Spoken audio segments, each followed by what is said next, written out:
Creative director Krishna Vamsi దర్శకత్వంలో శ్రీచక్ర media సారథ్యంలో బుట్టబొమ్మ creations పతాకంపై producer K Srinivasulu, win win creations పతాకంపై నిర్మాతలు వేణుగోపాల్, సజ్జు సంయుక్తంగా నిర్మిస్తున్న చిత్రం నక్షత్రం. గత కొన్ని సినిమాలుగా ఫ్లాపులతో సతమతమవుతున్న కృష్ణవంశీ రామ్ చరణ్ గోవిందుడు అందరి వాడేలే సినిమాతో మళ్లీ ఫామ్ లోకి వచ్చాడు. ఆ సినిమా తర్వాత వస్తున్న నక్షత్రంపై ఇప్పటికీ అంచనాలుండగా ఈ రోజే ప్రేక్షకుల ముందుకొచ్చింది. మరి ఈ సినిమా ఎలా ఉందో ఇప్పుడు తెలుసుకుందాం. నక్షత్రం సినిమా కథ, స్క్రీన్ ప్లే, దర్శకత్వ బాధ్యతలు నిర్వర్తించిన కృష్ణవంశీ నక్షత్రంలో తన క్రియేటివిటీని అక్కడక్కడ తళుక్కున మెరిపిస్తున్నప్పటికీ ఈ చిత్రం ఆయన గత చిత్రం తాళూక ఛాయల్ని వదిలించుకోలేకపోయింది. ఉద్యోగం లేకపోయినా యూనిఫామ్ వేసుకుని దేశానికి సేవ చేయొచ్చని కాన్సెప్ట్ కృష్ణవంశీకి కొత్తేం కాదు. సింపుల్ స్టోరీ లైన్ కు ఒక స్ట్రాంగ్ కథనంను అందించే ప్రయత్నం చేశారు. కొన్ని చోట్ల వర్కౌట్ అయినప్పటికీ కొన్ని చోట్ల విఫలమైంది. ఇక కృష్ణవంశీ అంటే హీరోయిన్స్ ను అందంగా చూపించడంలో ఆయనకు ప్రత్యేకమైన శైలి ఉంది. ఈ సినిమాలో ఇద్దరు హీరోయిన్స్ పై ఆ టైప్ క్రియేటివిటీని పూర్తిగా వాడేశాడు. పోలీస్ ఆఫీసర్ అవ్వాలనే యువకుడు పాత్రలో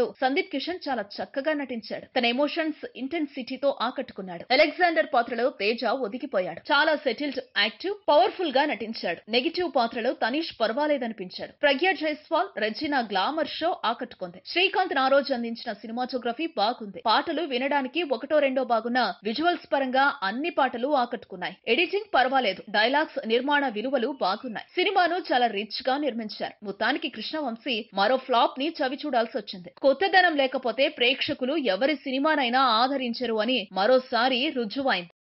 ఈ వీడియోపై మీ విలువైన కామెంట్స్ ని మాతో షేర్ చేసుకోండి. అండ్ ఇంకో విషయం, సబ్స్క్రైబ్ చేయడం మర్చిపోకండి.